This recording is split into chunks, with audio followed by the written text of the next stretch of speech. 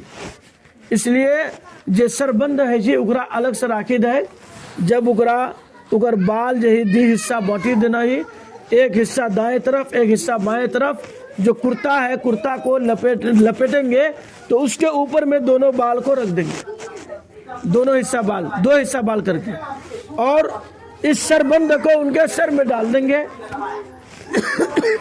اس کے بعد سب سے پہلے ہم سینہ بند کو موڑیں گے، پھر اس کے بعد کرتا کو موڑیں گے، پہلے بایاں پھر دایاں، پھر اس کے بعد ازار کو موڑیں گے، پھر چادر کو موڑیں گے۔ اس طریقے سے ایک میت کے ساتھ یہ معاملہ ہوگا۔ اچھا، میت کو وہاں رکھنے کے بعد اس کے اعضائے سجدہ میں دیکھیے، جگہ سجدہ کرے یعنی 7 ہڈی میں سجدہ کے لو جائے، کیا ہڈی میں 7 گنی لین، تو وہ 7 ہڈی میں اوکر کفور عطر لگا دینا۔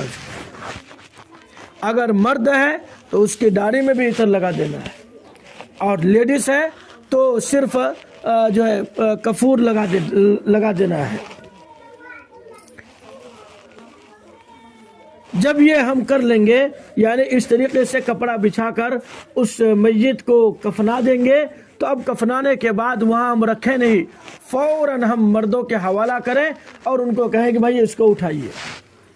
جب وہ اٹھے گا لاش اٹھائیں گے تو اس کے بعد پھر ہم لوگ اپنا کام میں مشغول ہو جائیں گے، ذکر و اذکار کریں گے، تسبیحات کی پابندی کریں گے۔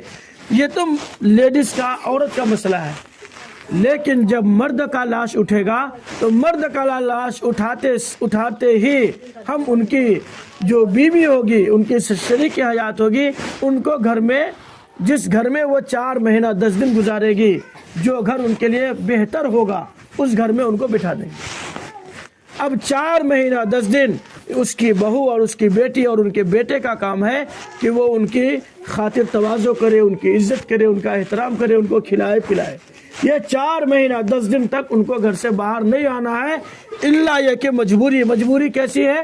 جیسے کہ ایسی بیمار ہو جائے کہ ان کو ڈاکٹر کے پاس لے جانا ہی پڑے، بخار کی گولی، درد کی گولی سے کام نہ ہو، بغیر ڈاکٹر کو دکھائے علاج نہ ہو سکے تو پردے میں، جیسے پردے میں رہتی ہے ویسے پردے میں ڈھانک کر ان کو ڈاکٹر کے ہاں، چاہے ارریا، پورنیہ، کٹیہار، بنگلور، جہاں جانا پڑے وہاں تک لے جائیں گے۔ یہ نہیں کہ ابھی تو ہماری ماں عدت میں ہے، ہم کیسے ڈاکٹر کے پاس جائیں گے، نہیں، یہ پھر ظلم ہو جائے گا۔ اللہ نے ظلم سے منع کیا ہے، اس لیے جب مجبوری ہوگی تو جائیں گے۔ اور اگر گھر میں کوئی نہیں ہے، وہ بیچاری تنہا ہے، تو پھر پیشاب پاخانہ نہانے کے لیے بھی وہ باہر